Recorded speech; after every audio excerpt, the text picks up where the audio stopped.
ध्यान रखिएगा कि दान लेते समय ब्राह्मण का मुख उत्तर दिशा की ओर होना चाहिए और आपका मुख पूर्व दिशा की ओर होना चाहिए। और यहाँ पर जीरा है, गरम मसाला है, पूड़ी तलने के लिए डालडा है, पापड़ हमने रखे हैं और सेवइयाँ, फल फूल। अगर इतनी सारी सामग्री आप ना देना चाहें तो केवल एक छोटी सी थाली इतनी भी दे सकते हैं। मकर संक्रांति की आप सभी को ढेर सारी शुभकामनाएं।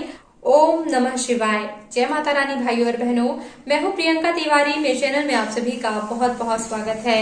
आज के इस वीडियो में मैं आपको मकर संक्रांति के दिन पर दान करने के लिए पूरी दान सामग्री दिखाने वाली हूं। साथ ही साथ दान के कुछ नियमों के बारे में बात करेंगे, जैसे कि हमें किस दिशा की ओर मुख करके दान करना चाहिए, दान करने वाले का मुख किस दिशा की ओर होना चाहिए, दान करने के लिए हाथों में कुछ चीजें रखकर दान करना चाहिए, मकर संक्रांति का दान है तो क्या कुछ खास चीजें दान की जाती हैं, बहुत से दान के कुछ नियम होते हैं पारंपरिक रूप से भी और कुछ शास्त्रों में भी वर्णन किया गया है। तो उन सभी बातों के बारे में विस्तृत रूप से चर्चा करने वाली हूँ, तो बने रहिएगा मेरे साथ इस वीडियो में लास्ट तक। अगर ये वीडियो पसंद आए तो लाइक और शेयर कीजिएगा सभी के साथ, FB और WhatsApp वगैरह में, और आप मुझे इंस्टाग्राम में भी फॉलो कर सकते हैं।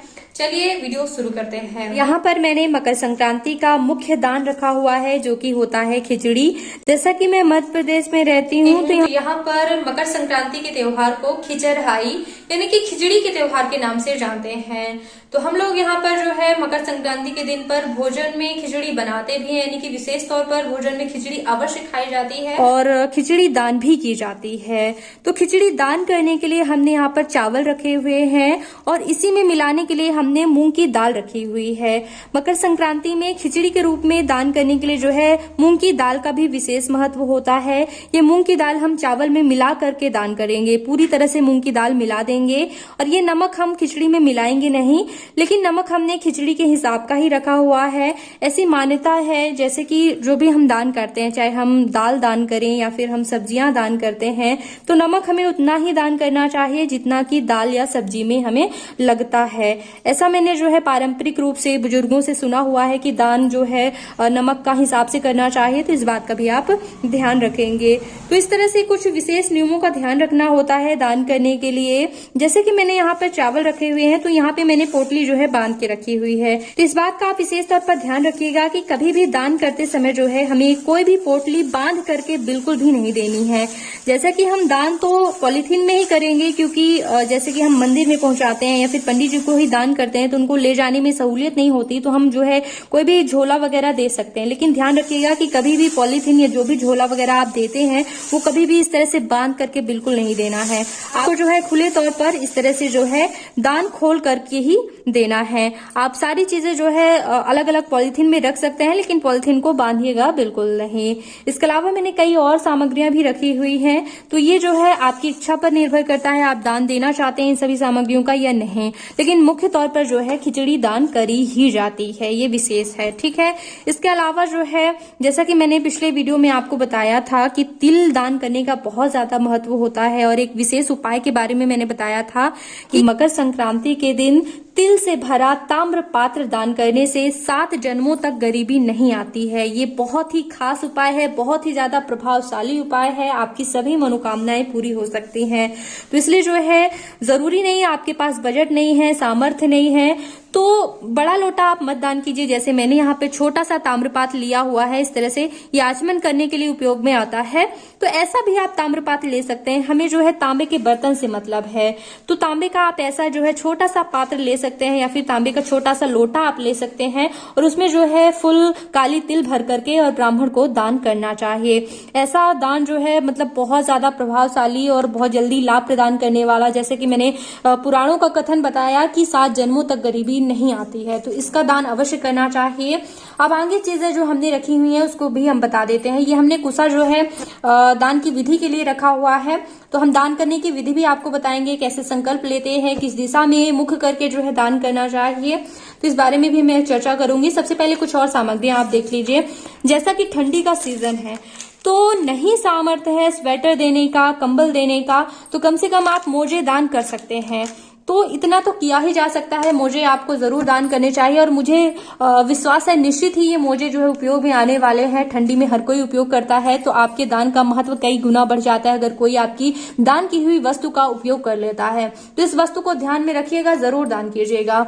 इसके अलावा जैसे कि अगर आप वस्त्र दान करना चाहते हैं, पीला या फिर लाल जो है इसको अंगोछा बोलते हैं, तो इस तरह से आप अंगोछी भी जो है दान कर सकते हैं, पीली या फिर लाल देंगे तो और भी अच्छी होगी, क्योंकि जैसे कि भगवान सूर्य देव का जो है वर्ण लाल होता है, उन्हें लाल रंग की चीजें अर्पित की जाती हैं। तो दान के हिसाब से अगर आप लाल चीजों का चुनाव करें, ताकि ये भी बहुत सही है सूर्य देव से संबंधित दान के लिए। जैसे कि उनकी पूजा में सभी चीजें लाल वस्तुएं उपयोग में आती हैं। सूर्य ग्रह को मजबूत करने के लिए लाल चीजों का उपयोग किया जाता है, लाल चीजों का दान किया जाता है। तो आप लाल चीजों का चुनाव यहाँ पर कर सकते हैं। अगर आपकी कुंडली में सूर्य ग्रह कमजोर है या फिर आप सरकारी नौकरी चाहते हैं, पद प्रतिष्ठा चाहते हैं, बहुत ही अच्छे पदों पर काम करना चाहते हैं, व्यवसाय में वृद्धि चाहते हैं या फिर रोगों से मुक्ति चाहते हैं, तो सूर्य ग्रह इसके लिए बहुत ज्यादा मजबूत होना चाहिए। तो उसके लिए आप लाल वस्तुओं का चुनाव कर सकते हैं। सूर्य ग्रह से संबंधित जो है चीजें लाल दान की जाती हैं, तो आप मोजे भी लाल दान कर सकते हैं, अंगोछा भी लाल दान कर सकते हैं और कपड़े वगैरह बाकी सारी चीजें भी आप लाल दान कर सकते हैं। तो लाल रंग का चुनाव किया जा सकता है। इसके अलावा हमने यहाँ पे जनेऊ क्यों रखे हुए हैं, क्योंकि संक्रांति में और ग्रहण में जो है जनेऊ बदला जाता है। ब्राह्मण जो होते हैं, जो भी यज्ञों पर भी धारण करते हैं, वो संक्रांति में और ग्रहण के बाद जो है जनेऊ बदलते हैं, तो उनके लिए बहुत ही उपयोगी सिद्ध होगा। इसलिए जो है जनेऊ भी दान आप अवश्य कर सकते हैं। और इसके अलावा दक्षिणा भी आपको जरूर रखनी चाहिए। जरूरी नहीं है कि आप ज्यादा दक्षिणा दें, जितनी आपकी सामर्थ्य हो उतनी आप दक्षिणा अवश्य रखें। इसके अलावा अगर आप और दान बढ़ाना चाहते हैं तो आप पंडितानी के लिए भी दान कर सकते हैं। उनके लिए आप एक वस्त्र दान कर सकते हैं और चूड़ी बिंदी दान कर सकते हैं। जैसे कि सुहागन महिला अगर ये दान करती हैं तो उनके सौभाग्य में वृद्धि ही होने वाली है। तो चूड़ी बिंदी सिंदूर आलता जो भी आपकी सामर्थ्य हो, जैसा कि हमने यहाँ पर जो है लाल चूड़ियों का ही चुनाव किया है। सूर्य ग्रह से संबंधित जो है लाल चीजें मैंने दान करने के लिए जैसे बताया, तो लाल चीजें जो है दान करना चाहिए। तो इस तरह से आप पंडितानी के लिए भी रख सकते हैं, लेकिन ये जो है आपकी इच्छा पर निर्भर करता है। ये कोई विशेष नहीं है। विशेष दान मैंने आपको बताया, ये खिचड़ी और ये तिल, काली तिल किसी भी रूप में आप करें, जरूरी नहीं है कि ताम्रपात्र करें, ये अनिवार्य है। अगर सामर्थ्य नहीं है तो ये 50 रुपए चावल और ये मूंग की दाल, नमक और ये काली तिल, इतना हर कोई दान कर सकता है। जरूरी नहीं अगर आपके पास ताम्रपात्र नहीं है तो इसकी भी दिक्कत नहीं है, इतना तो हर व्यक्ति ही दान कर सकता है। तो इस विशेष अवसर का लाभ जरूर उठाना चाहिए। मैंने पिछले वीडियो में बताया है मुहूर्त का कितना ज्यादा महत्व होता है। जो भी आप मकर संक्रांति के दिन दान करते हैं उसका फल आपको 100 गुना होकर के मिलता है। अगर आप सामान्य दिनों में 50 रुपए दान करते हैं और संक्रांति में या फिर सूर्य ग्रहण में आप जो है दान कर दें विशेष तौर पर ध्यान करके, तो आपका 50 रुपए देंगे लेकिन हो कितना जाएगा, 5000 के बराबर हो जाएगा। तो इस उदाहरण से आप समझ सकते हैं कि 100 गुना ज्यादा फल की प्राप्ति होती है, इसलिए हमें दान अवश्य करना चाहिए। तो इतना तो कोशिश कर ही सकते हैं। अगर आप दान बढ़ाना चाहें, जैसे कि ठंडी का सीजन है तो बहुत ज्यादा महत्व होता है ठंडी की वस्तुएं दान करने का। कंबल, स्वेटर, छाता, जूता, ये सभी चीजें दान करने का बहुत ज्यादा पुण्य बताया गया है शास्त्रों में। तो इन चीजों का भी आपको दान करना चाहिए अगर सामर्थ्य है। कुशा हमने क्यों रखी है, देखिए कुशा हमने इसलिए रखी है क्योंकि दान करने के लिए जो है, अगर आपके पास कुशा नहीं है तो कोई दिक्कत की बात नहीं है। अगर कुशा है तो कुशा और थोड़ा सा अक्षत इस तरह से लेकर के और फिर जो है ब्राह्मण को इस तरह से दान करना चाहिए। ब्राह्मण के हाथ में इस तरह से जो है कुशा और चावल रखना चाहिए दान करते समय। ये महत्वपूर्ण होता है, शास्त्रों में इसका वर्णन मिलता है कि जो है अक्षत के साथ ही दान करना चाहिए। तो अगर कुशा नहीं है आपके घर में तो कोई दिक्कत की बात नहीं है, आप थोड़ा सा अक्षत हाथ में ले लें, बाकी पूरी सामग्रियां जो है आप हाथ में लें और फिर जो है इस तरह से ब्राह्मण के हाथों में इस प्रकार से जो है अक्षत रखें और फिर दान की सामग्री जो है दान करें। तो इस बात का आपको ध्यान रखना है। और संकल्प भी लिया जाता है दान का, संकल्प लेकर के भी आप दान कर सकते हैं। और अगर संकल्प नहीं भी लेना तो कोई दिक्कत की बात नहीं है। आपके मन में अगर जो भी भाव आ जाता है उस भाव को भगवान स्वीकार करते हैं, लेकिन हमारा काम है विधियों को पूरा बताना। तो देखिए संकल्प के लिए हाथ में चावल, फूल, थोड़ा सा अगर जल हो तो जल डाल लीजिए। फूल बोल दी, अक्षत, कुशा और थोड़ा सा जल, इस प्रकार से डाल लें आप। और फिर आप बोलें कि मैं, अपना नाम बोल लीजिए, अपना गोत्र का नाम बोल लीजिए। वैसे तो पंडित जी का नाम और उनका गोत्र का नाम भी बोला जाता है कि मैं इस ब्राह्मण को दान कर रही हूँ, लेकिन अगर आपको पंडित जी का नाम या फिर गोत्र वगैरह नहीं पता है तो कोई जरूरत नहीं है परेशानी उठाने की। आप अपना नाम, अपना गोत्र का नाम बोलें और बोलें कि मैं अपना नाम, गोत्र, मकर संक्रांति के अवसर पर ये सामग्री जो है अमुक ब्राह्मण को दान कर रही हूँ। ऐसा कह करके आप जो है दान कर देंगे। अब एक और विशेष ध्यान रखने वाली बात यह है कि हमें किस दिशा की ओर मुख करके दान करना चाहिए। दिशा का ध्यान भी रखना बहुत ज्यादा जरूरी है। दक्षिण दिशा की ओर मुख करके कोई भी कार्य नहीं किए जाते हैं, क्योंकि दक्षिण दिशा यम की दिशा मानी जाती है।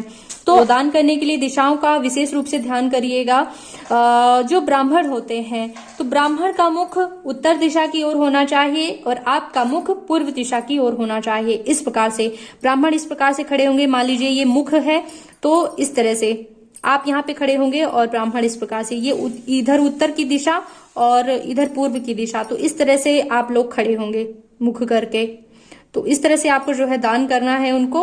ध्यान रखिएगा कि दान लेते समय ब्राह्मण का मुख उत्तर दिशा की ओर होना चाहिए और आपका मुख पूर्व दिशा की ओर होना चाहिए। और नहीं ध्यान रख सकते हैं तो कोई दिक्कत की बात नहीं है, सिर्फ दक्षिण दिशा की ओर आपका मुख ना हो, इस बात का विशेष ध्यान रखिएगा। और अगर आप अन्नदान की मात्रा बढ़ाना चाहें तो चावल के साथ अरहर की दाल, आटा, सब्जियां, सब्जियों के मसाले, यहाँ पे हमने जो है डालडा रखा हुआ है पूड़ी तलने के लिए, पापड़ रखे हुए हैं, सेवैयां रखी हुई है, इसके साथ शक्कर वगैरह भी दे सकते हैं, फल दे सकते हैं। तो इस तरह से अपनी परिस्थिति के अनुसार जो है अन्नदान भी आप बढ़ा सकते तो ये हैं। मैंने आपको मकर संक्रांति की दान सामग्री और दान के नियमों के बारे में बताया।